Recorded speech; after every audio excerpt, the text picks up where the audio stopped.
Hey everyone, welcome back to yet another video. So हमारे जो react series है उसके पिछले वीडियो में हमने देखा था कि कैसे हम अपने सिस्टम में नोड जेएस को इंस्टॉल करेंगे और कैसे हम अपना फर्स्ट रिएक्ट ऐप क्रिएट करेंगे। आज के इस वीडियो में हम लोग रिएक्ट की फोल्डर स्ट्रक्चर को समझेंगे। जो हमारा रिएक्ट ऐप होता है उसमें मल्टीपल फोल्डर्स होते हैं, फाइल्स होती हैं, जिनका क्या यूज़ है और उन फोल्डर्स में क्या क्या स्टोर होता है, ये सारी चीज़ें आज हम समझने वाले हैं। सो स्टार्ट करते हैं। सबसे पहले हमें क्या करना होगा, अपनी जो प्रोजेक्ट डायरेक्टरी है उसे ओपन करना पड़ेगा। तो हम व्यू में जाके टर्मिनल में जाएँगे और जैसे मैंने आप लोग को बताया था कि अपनी प्रोजेक्ट डायरेक्टरी ओपन करने के लिए हमें क्या लिखना पड़ता है, सीडी, एंड इसके बाद हम अपने फ़ोल्डर का नाम लिखेंगे। सो हमारे फ़ोल्डर का नाम था माय ऐप। सो यहाँ पर हमारा जो फ़ोल्डर है ये ओपन हो चुका है, बट इसे न्यू विंडो में ओपन करने के लिए हमें क्या करना पड़ेगा, कंट्रोल की प्रेस करेंगे और यहाँ पर क्लिक कर देंगे। ठीक है? सो अब यहाँ पर हम क्या देख पा रहे हैं, न्यू विंडो में हमारा ये जो रिएक्ट ऐप है ये ओपन हो चुका है। ठीक है? सो यार यहाँ पर हम देख पा रहे हैं कि मल्टीपल फोल्डर्स हैं, जैसे कि नोड मॉड्यूल्स का एक फोल्डर है। ठीक है? उसके बाद पब्लिक फोल्डर है, then we have CRC sorry SRC folder. ठीक है? और यहाँ कुछ फाइल्स हैं, git ignore, package dot JSON, readme. ठीक है? तो हम एक एक करके इन सारे फोल्डर्स और फाइल्स के बारे में पढ़ेंगे कि इनका क्या यूज होता है। ठीक है? सो स्टार्ट करते हैं नोड मॉड्यूल से। तो जो नोड मॉड्यूल्स का फ़ोल्डर है, इसमें बेसिकली क्या होता है, जैसे हमने एनपीएम के बारे में पढ़ा था। एनपीएम क्या होता है, नोड पैकेज मैनेजर। सो एनपीएम की मदद से हम डिफरेंट डिफरेंट पैकेजेस को इंस्टॉल कर पाते हैं, राइट? तो जो भी पैकेजेस हम इंस्टॉल करेंगे वो क्या होगा, वो इस नोड मॉड्यूल्स के फ़ोल्डर में सेव हो जाएंगे। ठीक है? सो इसका इसमें बस इतना ही समझने की ज़रूरत है। उसके बाद आते हैं पब्लिक फ़ोल्डर में। अब पब्लिक फ़ोल्डर में हम डिफरेंट डिफरेंट फाइल्स देख पा रहे हैं, जैसे कि फेविकॉन है, इंडेक्स.html फाइल है, कुछ लोगोस वगैरह हैं। ठीक है? तो समझते हैं कि पब्लिक फ़ोल्डर का काम क्या होता है। तो पब्लिक फ़ोल्डर में क्या होता है यार, बेसिकली जो स्टैटिक एसेट्स हैं वो स्टोर होते हैं, जैसे कि इमेजेस हो गए। ठीक है? या हमारा जो एचटीएमएल फाइल है, यानी कि इंडेक्स.html की फाइल है, ये स्टोर होता है। ठीक है? तो मैं एक बार आप लोगों को ये जो प्रोजेक्ट है इसे रन करके दिखा देती हूँ, तो मैं इजीली समझा पाऊंगी। npm start, it will take little bit of time। तो यहाँ पर हमारा जो प्रोजेक्ट है वो रन हो गया है। अब यहाँ पर यार मैं एक बार आप लोग को दिखा देती हूँ कि हमारे यहाँ सपोज इस फाइल का नाम है logo192.png। ठीक है? तो यहाँ पर मैं लिखूंगी, वेट,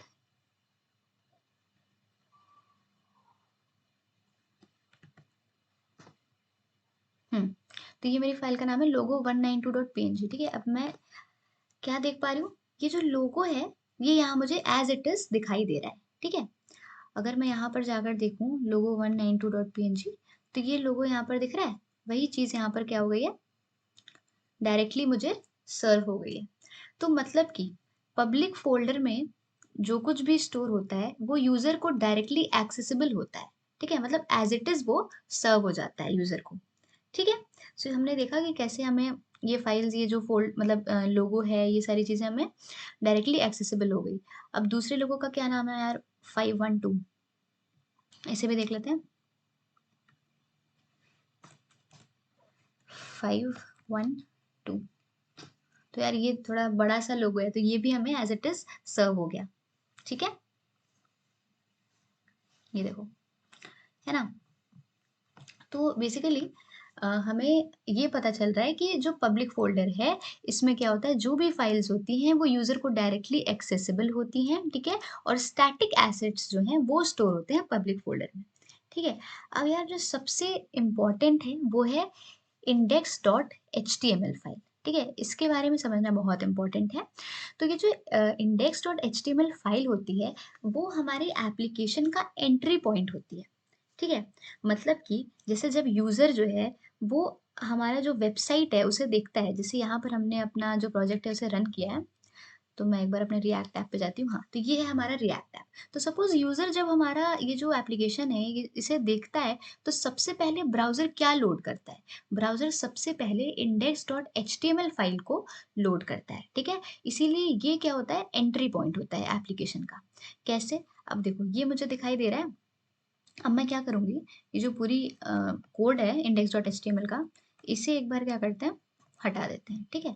अब हटा दिया, अब वापस से अपने रिएक्ट ऐप में आए, ये देखो, पूरी जो हमें क्या दिख रहा है, ब्लैंक दिख रहा है। मतलब जो कुछ भी था यहाँ पर वो सब गायब हो गया है। इसका मतलब है, इससे प्रूव होता है कि index.html जो है वो एंट्री पॉइंट होता है हमारे एप्लीकेशन का, क्योंकि जब भी यूज़र हमारी वेबसाइट को देखेगा, तो उसे सबसे पहले क्या लोड करेगा, index.html। और यहाँ पर हमने क्या किया, हमने कोड गायब कर दिया पूरा का पूरा, इस वजह से हमारे ऐप में हमें कुछ भी दिखाई नहीं दे रहा है, ठीक है?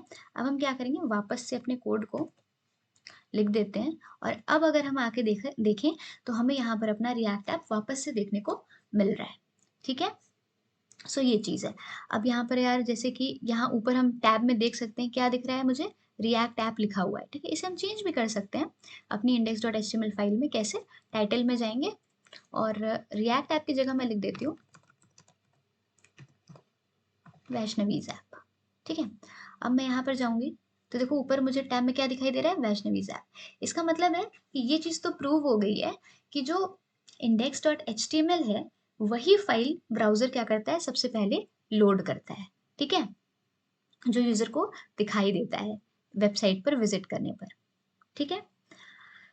तो मतलब कि HTML वाली जो फाइल है ना, वही रेंडर होती है, ठीक है? अब यार इसमें हमें एक चीज़ समझनी है, जो काफ़ी ज़्यादा इम्पोर्टेंट है, वो है ये जो, अगर हम ध्यान से देखें ये HTML की फाइल, तो हमें पता होगा यार कि जो भी हम बॉडी टैग में लिखते हैं, वही चीज़ हमें यहाँ पर विज़िबल होती है। तो यार बॉडी टैग जो है हमारा, इसमें कुछ भी नहीं है, इसमें सिर्फ़ एक div टैग है जिसकी आईडी रूट है, ठीक है? तो अगर मैं सिर्फ़ इसे हटा दूँ, तो ये देखो अगेन ये ब्लैंक हो गया। मतलब सारा मसला किसका है? इस एक div टैग का, जिसकी आईडी क्या है? रूट है, ठीक है? तो बेसिकली होता क्या है, जो हमारा रिएक्ट का कोड होता है ना, वो इस रूट एलिमेंट में इंजेक्ट कर देते हैं, ठीक है? और फिर क्या होता है कि जब हमारी index.html फाइल रेंडर होती है, तो उसमें इसी ये जो रूट है, इसकी वजह से हमें ये सब कुछ यहाँ पर देखने को मिलता है, ठीक है? अब समझते हैं अपने SRC फ़ोल्डर को, ठीक है? SRC फ़ोल्डर क्या है यार? SRC फ़ोल्डर में जो भी सोर्स कोड होता है ना हमारे एप्लीकेशन का, वो सारा सोर्स कोड इस SRC फ़ोल्डर में होता है, ठीक है? जो कुछ भी कोड वगैरह हम अभी लिखेंगे आगे चल के, जो प्रोजेक्ट्स बनाएँगे, जो भी कोड लिखेंगे, वो हम क्या कहाँ लिखेंगे? वो इसी SRC फ़ोल्डर में लिखने वाले हैं, ठीक है? अब यार ये जो index.js की फाइल है, यहाँ पर देखो हमें क्या देखने को मिल रहा है? ये हमने रूट एलिमेंट जो है वो बना लिया है, ठीक है? कैसे? इस रूट आईडी को हमने एक्सेस किया है पहले, ठीक है?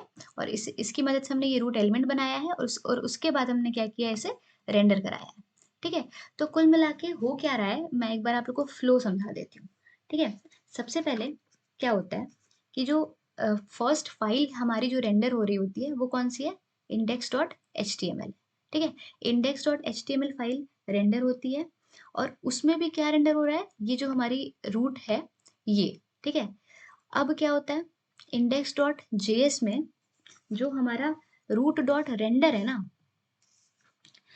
इसमें हमारा जो ऐप कंपोनेंट है, वो जो है यूजर को दिखाई दे रहा है। ऐप कहाँ है, ये देखो ऐप डॉट जेएस है ये, ठीक है? अब तुम यहाँ पर देखो यार, ऐप डॉट जेएस में तो ये सब लिखा है ना, एडिट और SRC app dot JS and save to reload, ठीक है? तो ये सारे, और नीचे ये लिखा हुआ है लर्न रिएक्ट। तो ये सारी चीज़ें क्या हमें यहाँ पे दिख रही है? बिल्कुल दिख रही है। एडिट, एसआरसी, ऐप, है ना ये सब कुछ, लर्न रिएक्ट। तो ये सब कुछ कैसे हुआ? कंफ्यूज होने की बिल्कुल ज़रूरत नहीं है। सबसे पहले index.html फाइल एंट्री पॉइंट होता है, ये हमारा क्या होता है, रेंडर होती है ये वाली फाइल। इसमें भी क्या होती है, ये जो div टैग है जिसकी आईडी रूट है, ये कहाँ से आ रहा है, इधर देखो ऐप सॉरी index.js जो है, इसमें क्या हो रहा है, हमने ये जो रूट एलिमेंट बना लिया है इस आईडी की मदद से, ठीक है? तो अब क्या होगा, ये रेंडर होगा, रूट डॉट रेंडर, और यहाँ पर क्या होगा, ये जो ऐप कंपोनेंट है हम इससे रेंडर करा रहे हैं और ये ऐप कंपोनेंट कहाँ है? ये app.js, ठीक है? तो आगे चल के जो भी कोड हम लिखने वाले हैं वो हम यहाँ पर लिखेंगे अपनी app.js में, ठीक है?